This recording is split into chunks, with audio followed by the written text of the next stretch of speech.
Los vikingos. Hace más de 1000 años, estos temerarios guerreros invadieron Bretaña, Irlanda y otras partes del mundo. Eran maestros del comercio, la exploración y la colonización. Los vikingos aún nos seducen y fascinan hoy, pero pocos conocen la historia de una de sus más grandes dinastías, fundada alrededor del año 850 de nuestra era por un poderoso rey llamado Ivar. Ivar y sus descendientes construyeron un imperio en el Atlántico Norte. Estos vikingos llevaban el caos a las tierras que invadían.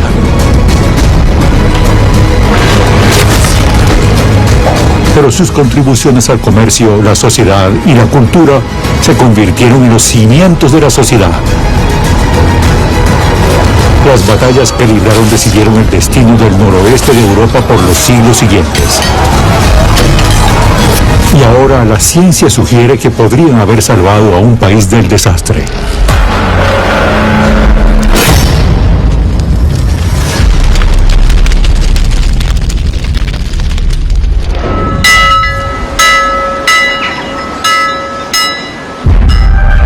Episodio 2.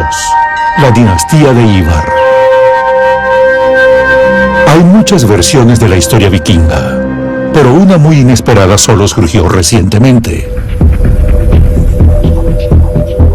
En la Universidad de Queen, en Belfast, científicos analizan miles de muestras arqueológicas de toda Irlanda.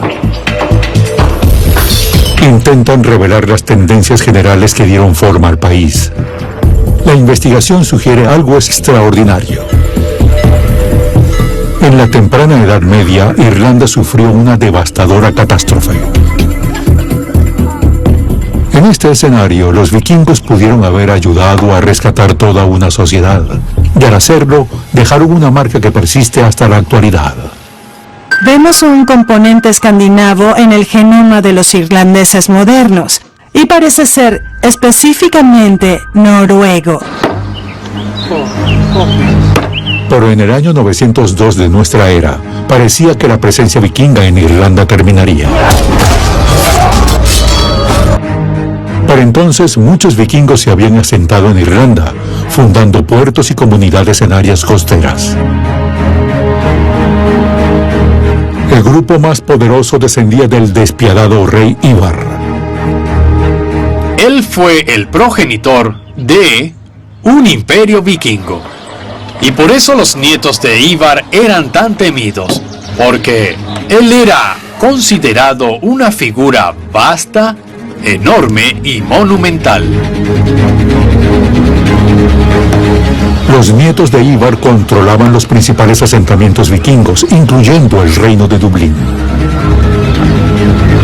Los irlandeses los llamaban los extranjeros oscuros.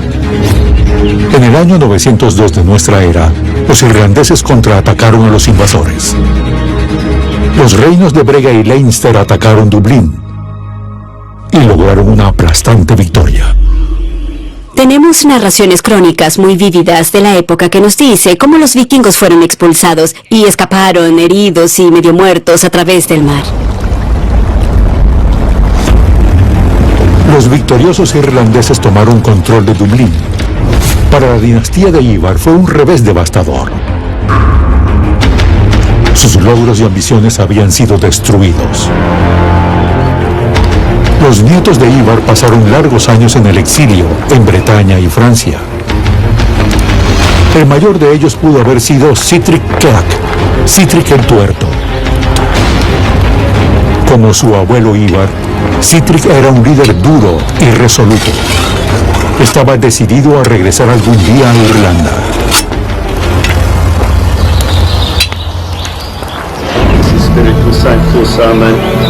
En 917, 15 años después de la derrota de los vikingos, los irlandeses presenciaron extraños presagios.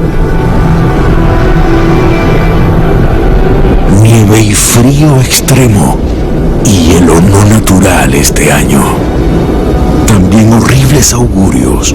Los cielos parecían brillar con cometas, y una masa de fuego apareció con truenos en el oeste, más allá de Irlanda, y fue hacia el este sobre el mar.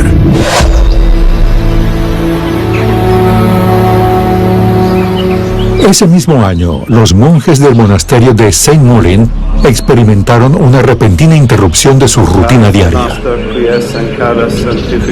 La ubicación del monasterio en el río Barrow, en el sureste de Irlanda, brindaba fácil acceso al mundo exterior.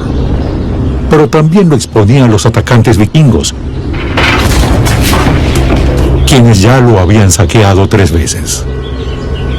Y ahora parecía que lo harían de nuevo,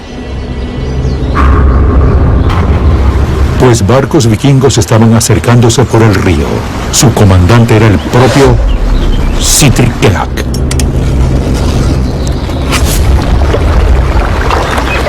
Si de hecho hubieses estado parado en las riberas del Barrow, habrías podido ver lo que habría sido una flota real acercándose por el Barrow, avanzando y atracando.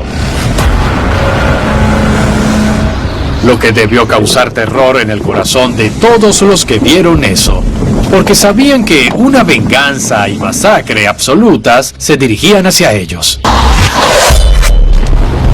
15 años antes, los hombres de Leinster habían expulsado a Sihtric de Dublín. Ahora este tenía la oportunidad de saldar cuentas. Los guerreros irlandeses marchaban cerca, comandados por Ogier, el rey de Leinster.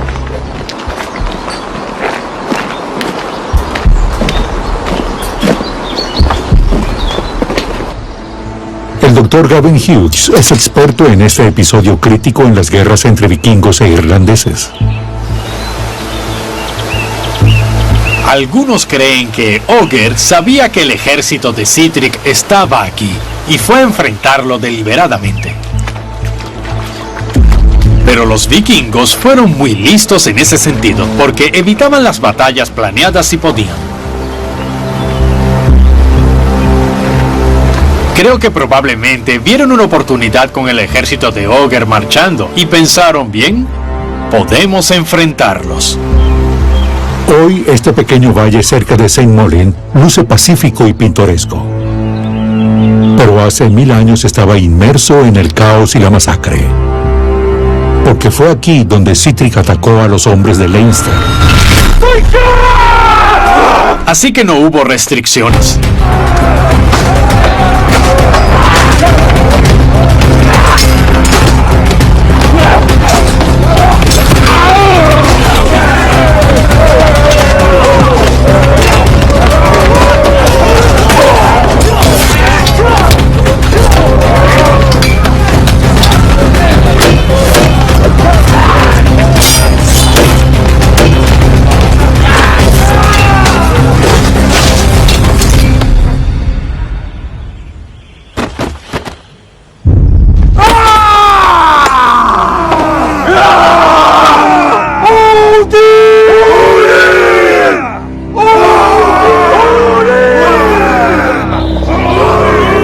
Cuando la lucha terminó, muchos hombres yacían muertos. La mayoría eran irlandeses. Los vikingos lograron la victoria.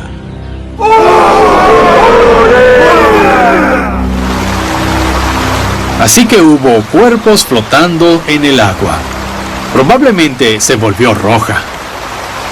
Lo importante de la batalla que ocurrió aquí es que los guerreros de Sihtric entraron directamente a Leinster. Luego avanzaron hacia Dublín. Con el ejército de Leinster aniquilado, Dublín estaba indefensa. 15 años después de haber sido expulsado del asentamiento, Sihtric regresó triunfante. Una vez más, los extranjeros oscuros tenían el control de Dublín y tenían planes ambiciosos. Crearon un pueblo vikingo cuidadosamente planificado. Hace casi 15 años, este lugar resurgió a la luz por primera vez en siglos. En los años 70, en Wood Quay, en la ribera sur de Liffey, constructores comenzaron a trabajar en las nuevas oficinas de la Corporación Dublín. Lo que nadie sabía era que a solo pocos metros bajo la superficie yacía enterrado un pueblo antiguo. La excavación pronto reveló los restos del asentamiento vikingo original. Era una oportunidad para desenterrar la capa más antigua de la ciudad. El arqueólogo de 25 años, Pat Wallace, fue puesto a cargo de la excavación arqueológica. Lo que descubrió fue asombroso.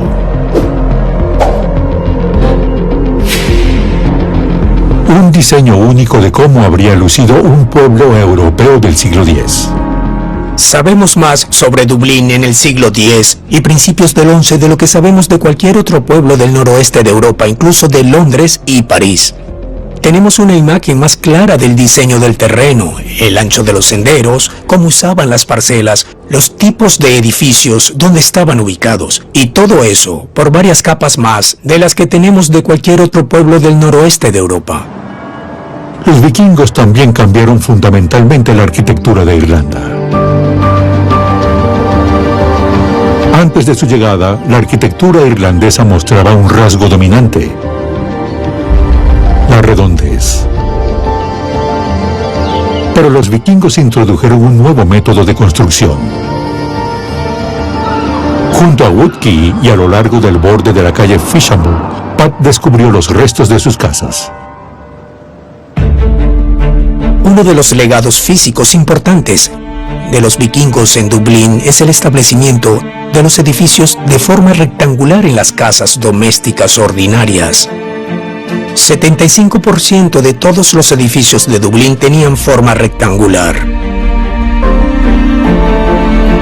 Ellos nos dieron nuestros pueblos, nuestros primeros pueblos europeos, estándares reales con parcelas y un tipo de construcción heredado por siglos, el posicionamiento consistente de las propiedades, todo eso, pueblos defendidos. Gracias a las excavaciones en Woodkey, sabemos más sobre cómo fue construida la Dublín vikinga de lo que sabemos de cualquier otro pueblo vikingo fuera de Escandinavia. Pero un pueblo es más que su arquitectura. Los arqueólogos también descubrieron restos de artesanía, joyería, armas y comida, junto a restos humanos y animales. Estos hallazgos nos permiten ver a la Dublín vikinga como un lugar que vivía y respiraba. Un lugar donde la salubridad era rudimentaria, donde los olores de tierra y desechos se mezclaban con el ganado y la comida, donde la gente comerciaba con carne humana junto a los productos finamente producidos. Un lugar vibrante y salvaje, donde la justicia criminal se basaba en el hierro, la sangre y la muerte.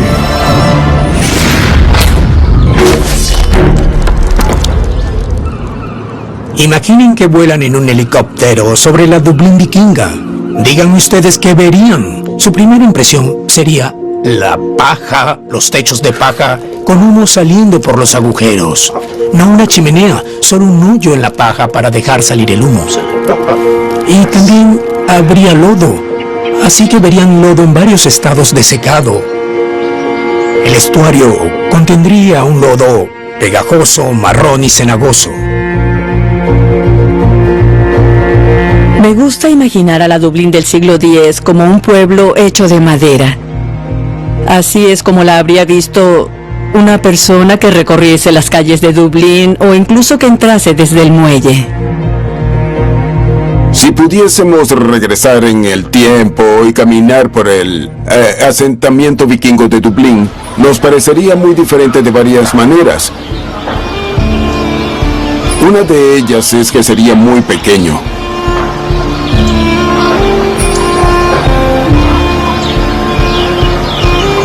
Lo otro que creo es que, como personas del siglo XXI, notaríamos de inmediato el olor. Creo que sería un asalto a nuestros sentidos, de un modo en el que caminar por una ciudad occidental moderna no lo es.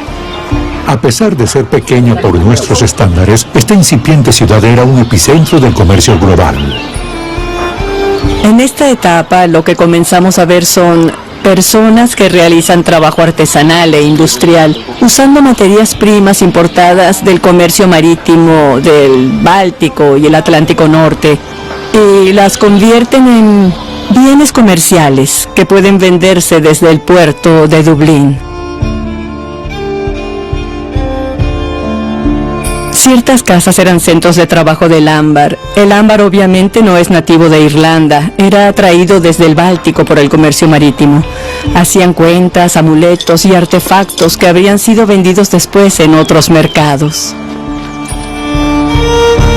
Igual que en una ciudad moderna, los habitantes de la Dublín vikinga prestaban atención a su apariencia personal. Eran muy sofisticados y podemos saber eso por la ropa que usaban.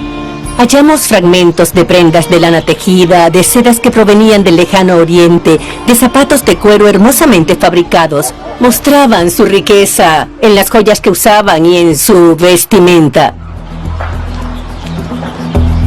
La Dublín vikinga estaba repleta de vida, y sin embargo, a veces la muerte llegaba repentina y dramáticamente. Porque el pueblo ejercía una dura justicia.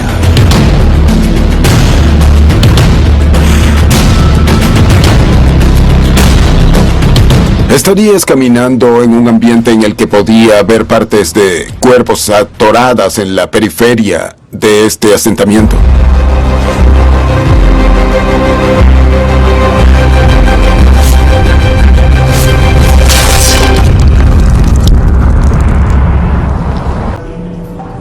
Ocultos bajo la tierra, donde alguna vez se irguieron las murallas del pueblo, arqueólogos hallaron un revoltijo de cráneos humanos.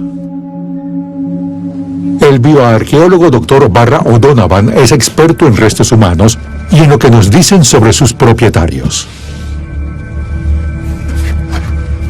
En la unidad de conservación del Museo Nacional de Irlanda, él examina los cráneos. Tenemos los restos de 17 individuos y todos son cráneos. Y en algunos casos son cráneos con algunos huesos del cuello y cerca del 50% de los 17 tenemos evidencia directa de heridas por armas filosas. Barra cree que las cabezas alguna vez estuvieron colocadas en postes de madera sobre las murallas. En cuanto a estos 17 individuos cuyas cabezas terminaron siendo exhibidas en las murallas, la gran pregunta es ¿quiénes fueron?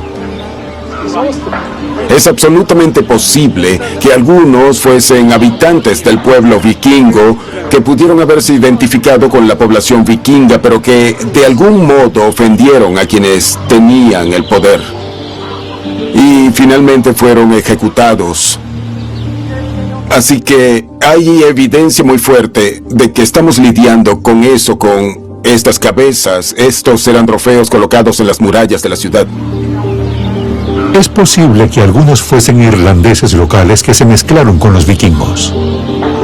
Uno de los modos en los que hemos investigado es observando la firma de isótopos estables en sus dientes, porque eres lo que comes. La composición química de los dientes refleja dónde creciste, y eso nos ha dado resultados inequívocos de que la mayoría parece ser local del interior de Dublín. Bien, si eso significa que eran lugareños o fuereños en el contexto de la Dublín del siglo X, es una pregunta difícil de responder, porque Dublín era un crisol.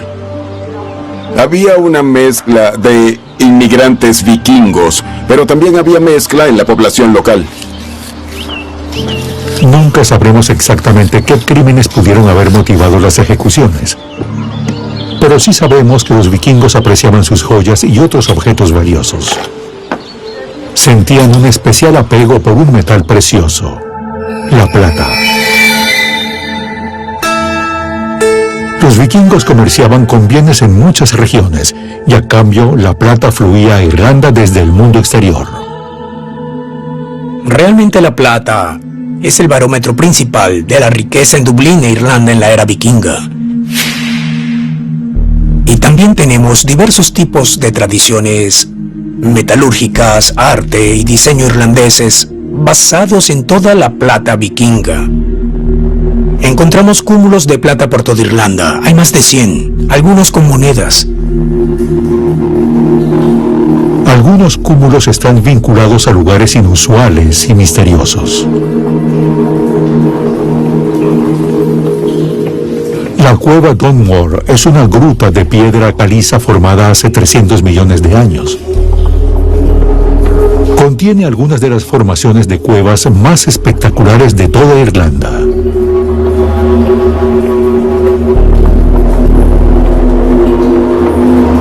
Desde tiempos remotos, la cueva ha tenido la reputación de ser un lugar ominoso y prohibido. Es un espacio muy liminar. Es muy diferente al resto del mundo arriba. Cuando pasas por la boca de la cueva, es como cruzar un umbral hacia un inframundo. Y eso naturalmente conjura cierto tipo de creencias y cierto tipo de preocupaciones, digamos. Está registrada como uno de los 3 lugares más oscuros de Irlanda. Un sujeto escribió en el siglo XVIII y describió entrar a la cueva como entrar a la boca de una bestia salvaje, con 10.000 dientes sobre tu cabeza y 10.000 más bajo tus pies. A pesar, o tal vez a causa del aura siniestra de la cueva, hace más de 1000 años alguien la usó para guardar algo. En 1999, esta grieta sombría entregó un tesoro. Consistía de unos 43 objetos diferentes. Había monedas que provenían de los reinos sajones de Inglaterra. Había un pequeño hilo de seda que provenía de una prenda de muy alto estatus, tal vez una bufanda o algo como eso. De plata que eran muy inusuales y muy interesantes. Estos, de hecho, son para un manto. Son de alambre tejido, alambre de plata. Bien, este es el mayor tamaño, pero había más pequeños. Estos los habrían arrancado de un manto muy valioso. Probablemente fue usado por una persona muy rica del pueblo. Posiblemente el propietario del manto era un vikingo adinerado, pero es poco probable que esa persona guardase los botones en la cueva. En su lugar, parece que alguien más ocultó la plata para otro propósito. ¿Era el cúmulo de un fundidor alguien que iba a derretirlo y convertirlo en lingotes de plata? Porque los lingotes de plata son el modo más conveniente de transportar la plata para un mercader o un comerciante. De ser así, este mercader debió haber entregado algo a cambio de los objetos.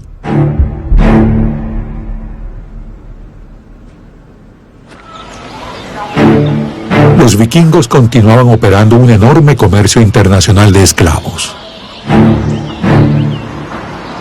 ¡Los vikingos! Y para eso necesitaban un continuo suministro de cautivos.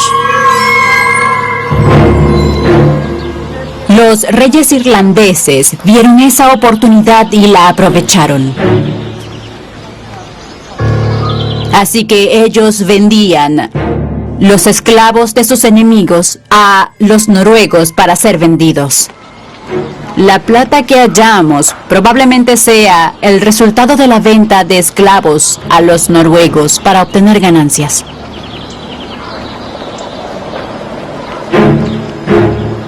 Mediante el comercio y los asaltos a los asentamientos, los vikingos capturaban a muchas personas. Para evitar que esos prisioneros escapasen, necesitaban un lugar seguro.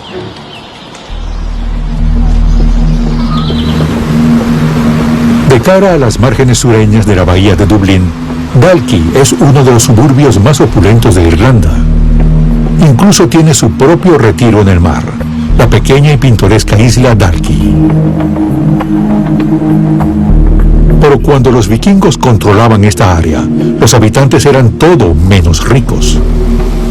La etimología del nombre Dalkey es muy interesante en sí misma.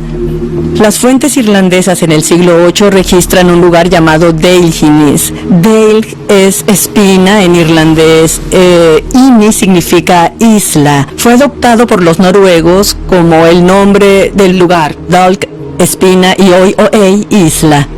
Así que ese es el origen del nombre. Los vikingos usaban este lugar para un propósito muy específico. La arqueóloga Ruth Johnson cree que tiene mucho que ver con su ubicación. Podrías describir la isla Dalkey casi como la Alcatraz vikinga. Era un lugar a donde eran llevados los esclavos y donde los mantenían probablemente por un periodo muy corto antes de ser llevados al mercado de esclavos de Dublín. La isla Dalkey es un lugar perfecto para mantener esclavos cautivos.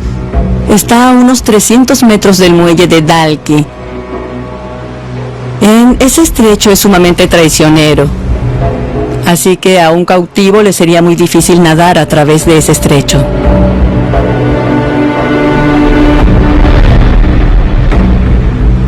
Creo que para un esclavo irlandés, para alguien que hubiese sido traído aquí en un barco, habría sido aterrador. Los vikingos no introdujeron la esclavitud a Irlanda, pero sí la llevaron a otro nivel. Con sus grandes puertos y enormes flotas, tenían la infraestructura para realizar comercio global de carne humana. Las rutas de esclavos se extendían al este hasta Rusia y el Medio Oriente y al norte hacia el Atlántico. Al moverse los esclavos también lo hacían sus amos. Un nuevo estudio de ADN muestra cómo los genes vikingos se extendieron por toda Europa. En 2020 tuvimos un enorme estudio que buscaba básicamente caracterizar el impacto genético de la era vikinga en la propia Escandinavia y más ampliamente en Europa. Escandinavia en ese tiempo era un lugar muy dinámico. Escandinavia realmente se conectaba cada vez más con el resto del mundo. Vemos movimientos del flujo genético hacia afuera, desde Escandinavia hacia el resto de Europa. Hacia el oeste tenemos el movimiento de poblaciones noruegas y vemos influjos en Orkney, Escocia. El lugar más remoto de estos lugares era una tierra de fuego y hielo que permaneció deshabitada hasta el siglo IX. Alrededor del año 871 de nuestra era, los vikingos decidieron colonizar Islandia, pero no podían hacerlo solos. Existe una memoria cultural de Irlanda que Islandia conserva hasta la Alta Edad Media, lo que sugeriría que los irlandeses tuvieron una fuerte presencia en Islandia en su fundación. Una vieja saga islandica sugiere la naturaleza de esta presencia. Escrita hace unos 800 años, describe eventos que se dice tuvieron lugar en el siglo X.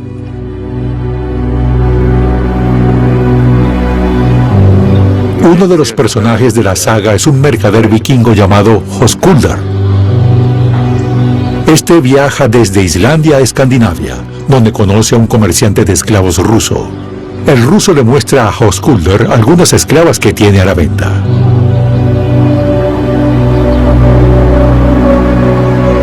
Entonces revela su cautiva más preciada, una a quien valora en 3 veces el precio de las otras. Höskuldr está tan impresionado que la compra de inmediato y la lleva de vuelta a Islandia.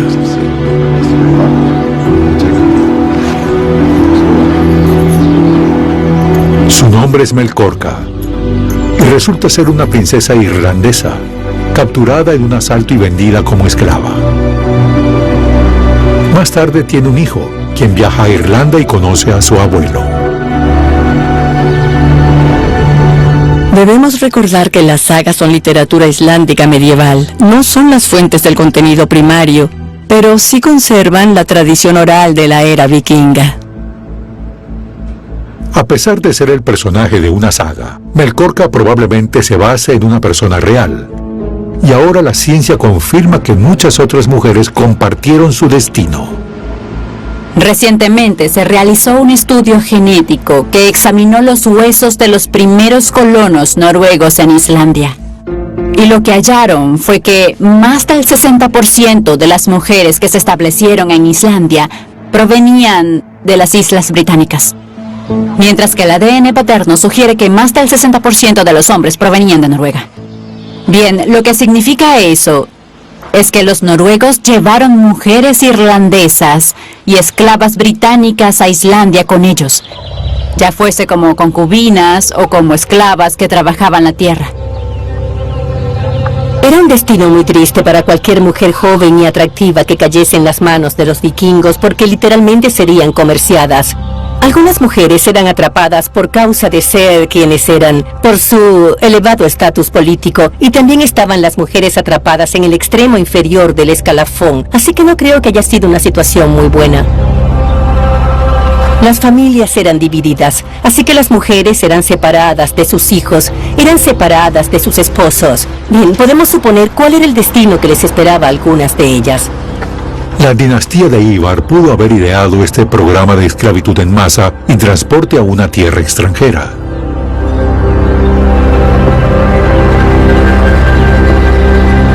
No tenemos evidencia contemporánea directa de la participación de la dinastía de Ivar en el asentamiento de Islandia, pero lo que sí sabemos sobre este es que muchas personas provenían de Bretaña e Irlanda y fueron parte del asentamiento. Ciertamente es el caso que algunas de ellas debieron haber sido comerciadas como esclavas.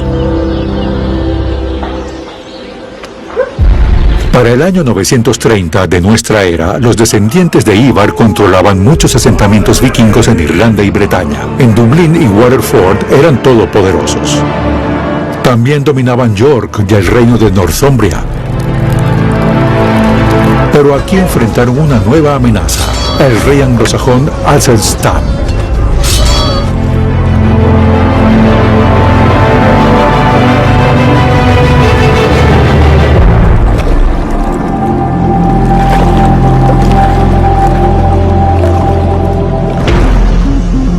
En lo profundo de la península de Wirral, en el noroeste de Inglaterra, una vieja mansión campestre se yergue en medio de elegantes jardines. Esto es Poulton Hall, el hogar ancestral de la familia Lancelin Green, desde 1093. En los jardines, el rostro metálico de un guerrero barbado sobresale del follaje. Evoca los raídos vínculos entre este lugar y los vikingos.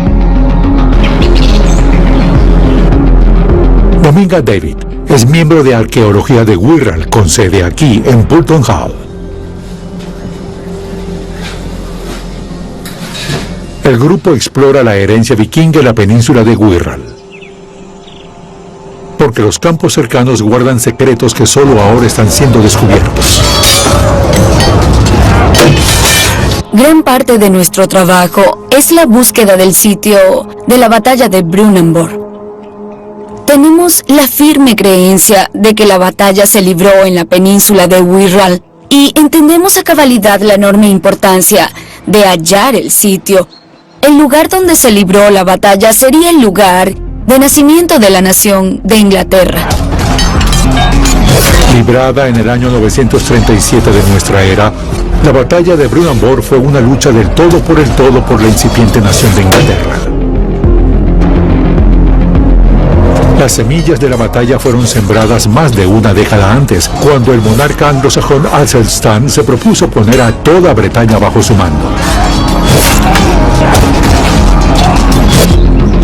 En ese tiempo, Sihtric Keak, el rey vikingo que había recuperado Dublín de los irlandeses, gobernaba Northumbria desde su capital York.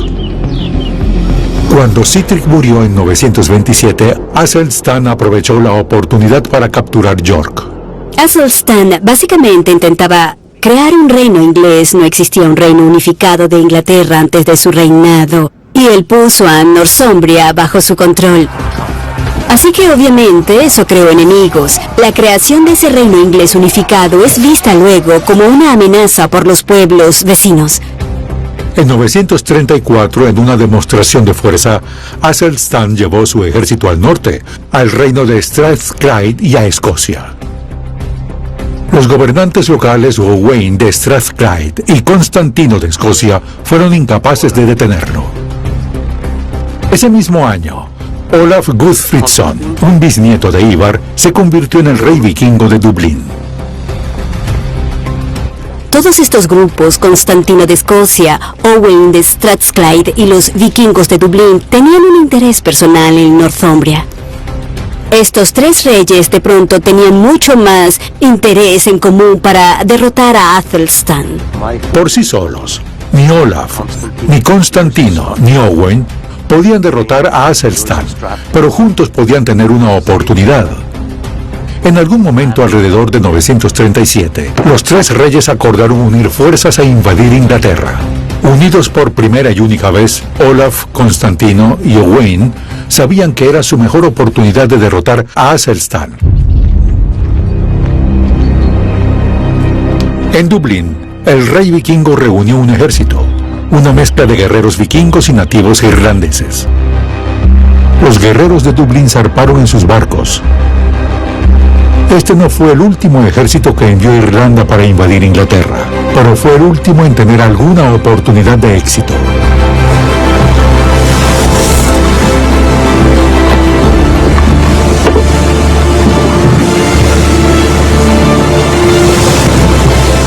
Los barcos vikingos se reunieron con las flotas de Strathclyde y Escocia, creando una enorme armada.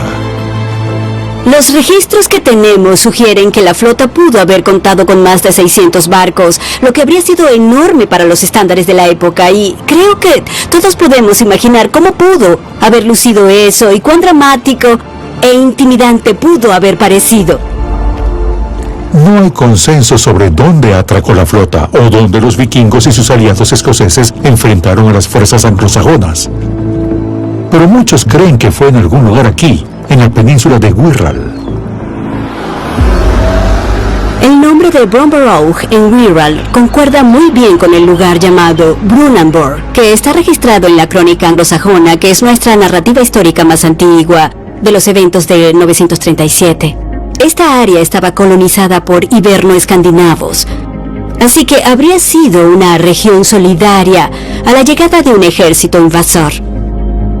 Esta área también era muy accesible geográficamente desde Dublín. Descubrimientos recientes en Wirral apoyan la idea de que la batalla se libró aquí. Al investigar un campo no lejos de Pulton Hall, Arqueología de Wirral desenterró algunos hallazgos intrigantes.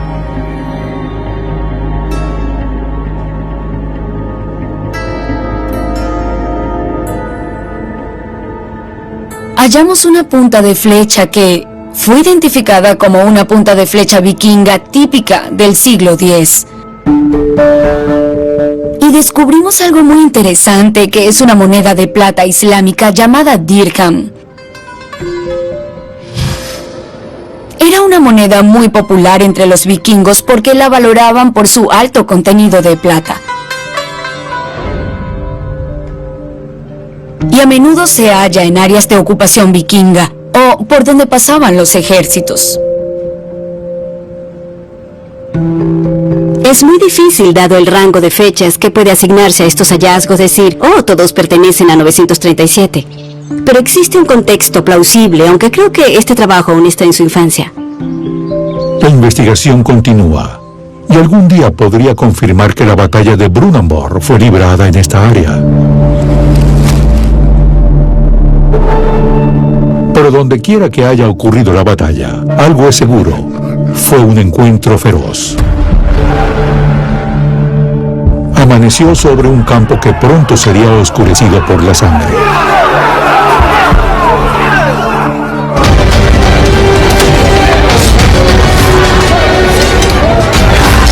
Espadas, hachas y escudos chocaban incesantemente. La batalla continuó todo el día. Nadie podía decir quién tendría la victoria. La fuerza de la coalición, los invasores, quizás tenían la ventaja estratégica y, de hecho, las primeras etapas de la batalla pudieron haber sido muy buenas para ellos. Pero por alguna razón, de pronto la batalla se volcó a favor de Athelstan. Bajo la menguante luz, los anglosajones avanzaron. Sus enemigos huyeron hacia sus barcos, pero muchos no llegaron tan lejos.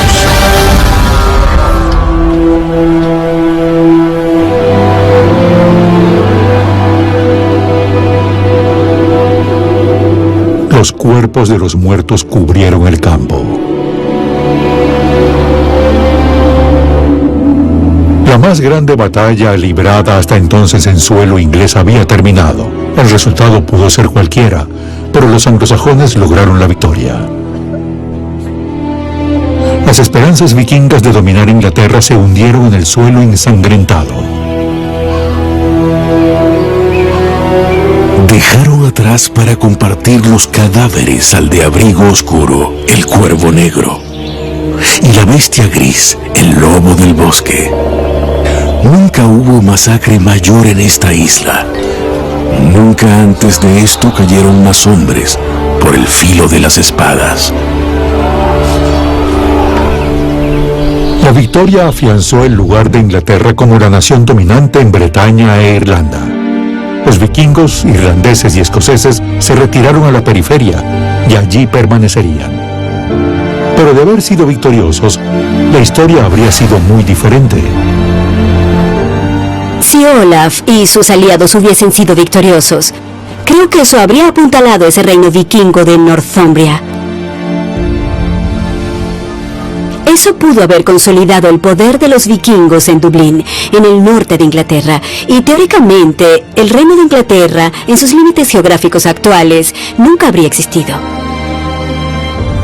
Nunca más la dinastía de Ivar presentaría la misma amenaza a los anglosajones.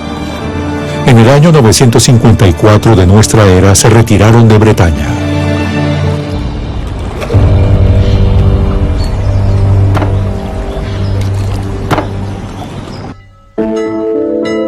Gradualmente, casi todos los vikingos se convirtieron al cristianismo. Alrededor de 1030, Sihtric Sigelbert fundó la Catedral de la Iglesia de Cristo, que dominaba el pueblo vikingo de Dublín. Sihtric era un descendiente de Ivar, y la Iglesia de Cristo continúa siendo uno de los mayores legados de la dinastía. Él fue el primer verdadero rey cristiano en el mundo vikingo en Dublín. Ahora, su padre era cristiano, pero solo lo era por conveniencia. Pero su hijo, Sihtric Silbert, era un verdadero cristiano que llevó el cristianismo a Dublín y realizó una peregrinación a Roma. Sihtric fue el último gran rey vikingo de Dublín. Su muerte en 1042 marcó el final de casi 200 años en los cuales la dinastía de Ivar tuvo el poder. La era de los vikingos había terminado. Desde entonces han sido recordados como asaltantes salvajes que saqueaban, mataban y esclavizaban, causando daños inenarrables a la sociedad. Pero esa no es toda la historia. Le debemos muchísimo a los vikingos, completamente al contrario de sus números. A menudo los consideramos bárbaros, pero no eran bárbaros. Solo tenían una visión del mundo completamente diferente a la que tenemos hoy. Los vikingos moldearon la sociedad moderna en modos que nadie pudo haber previsto. Ivar y sus descendientes marcharon a la vanguardia de este cambio. Ellos fueron un catalizador enorme en lo relativo al desarrollo de las redes de pueblos, en cuanto al desarrollo del comercio internacional y al alentar desarrollos políticos que tendrían un gran impacto a largo plazo. Antes de la llegada de los vikingos, no había pueblos ni ciudades en Irlanda. Hoy, muchos de sus asentamientos se han convertido en grandes áreas urbanas. Ellos establecieron los centros urbanos e instigaron el comercio a una escala urbana. Y ese es realmente el modelo que aún tenemos. La interpretación de los vikingos ha cambiado de ser solo una banda de ladrones, violadores y cosas como esas. Recientemente tenemos una idea más variada de ellos, más como comerciantes y constructores de sociedades, además de saqueadores.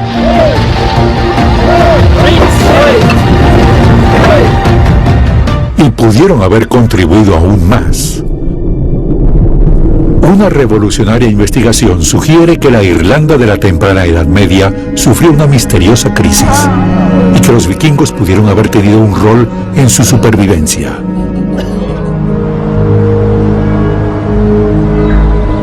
Rowan McLaughlin y Emma Hanna son investigadores de la Universidad de Queen en Belfast.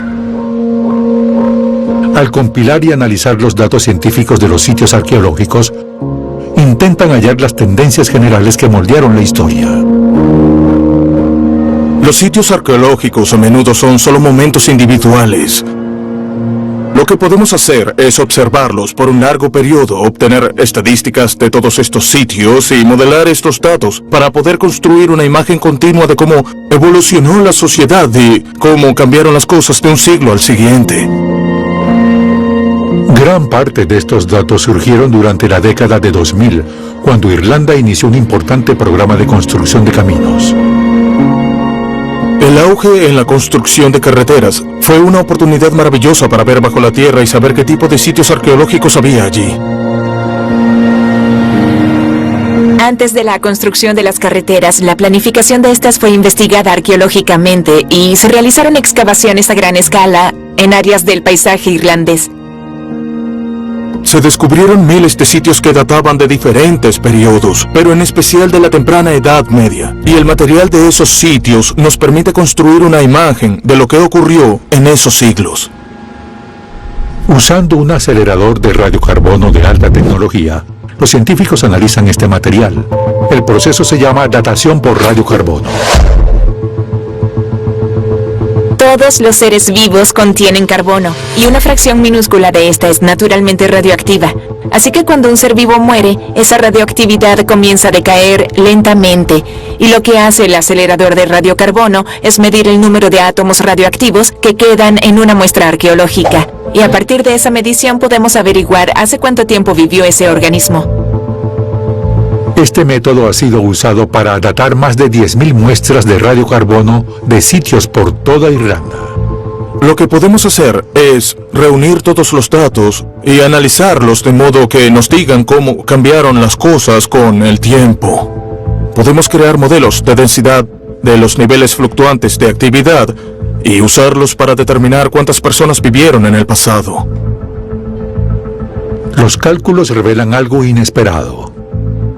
La población de la Irlanda medieval experimentó un declive repentino y dramático. Lo que vemos es este pico alrededor del año 700 y sorprendentemente declina.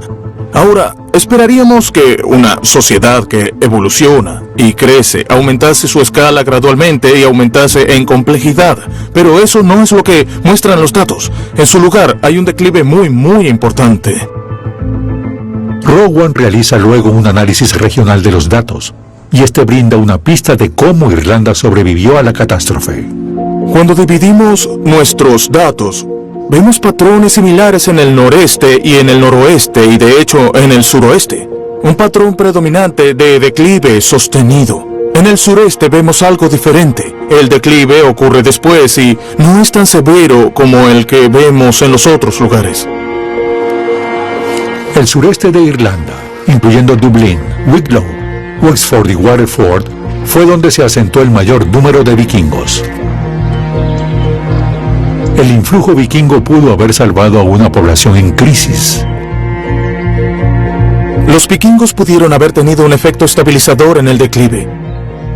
La edad promedio de las personas se hacía cada vez mayor, así que la tasa de fertilidad se hacía cada vez menor.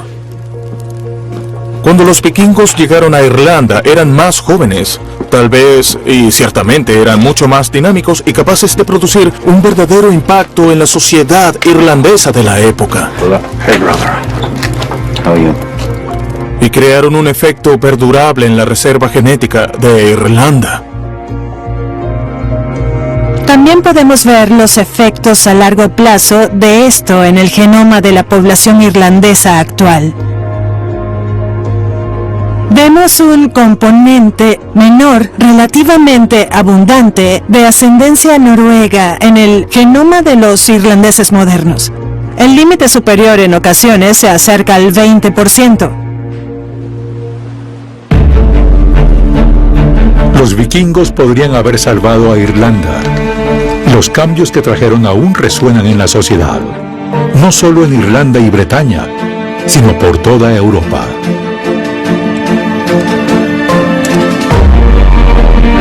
Creo que los vikingos hicieron una enorme contribución a la cultura europea y podemos ver eso en el idioma y podemos verlo en el arte y también en los nombres de los lugares. en el modo en que las identidades y las narrativas fundacionales vikingas se desarrollaron en el período romántico de finales del siglo XIX, cuando la gente estaba buscando sus orígenes nacionales. Los vikingos están presentes en esas historias de la fundación de las naciones. De un modo u otro, todos somos vikingos.